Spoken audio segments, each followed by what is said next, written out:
Dy grupe adoleshentësh në Vaun e Dejës janë përleshur mes tyre me armë të ftohta dhe sende të forta. Nxënësit e një tjetër shkolle të mesme u dhunuan masivisht mes njëri tjetrit pas përfundimit të mësimit.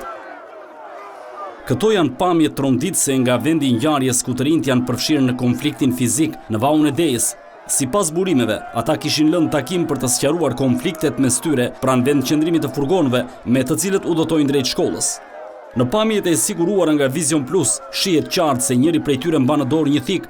Adoleshenti nxjerr thikën, vendos kapuçin në kokë dhe më pas tenton të sulmojë bashkëmoshatarët. Fatmirësisht nuk ka pasur persona të plagosur apo të dëmtuar nga arma e ftohtë, por ajo që mësohet është se askush nga shoferët e autobusëve e furgonëve që ishin aty nuk ndërhyn për t'i ndarë nga dhuna që po ushtronin ndaj njëri tjetrit. U desh që të futej mes tyre një zonjë që konflikti të përfundonte. Për rastin mësohet se është vënë në dieni edhe drejtori i policisë së Shkodrës, Gentian Berberi. Sipas informacioneve, konflikti i kishte nisur disa ditë më parë.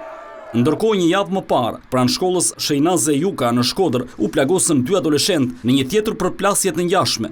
Fenomeni i konfrontimit fizik mes të miturve ka marrë përmasa shqetësuese, duke vënë në alarm prindër, mësues dhe uniformat blu.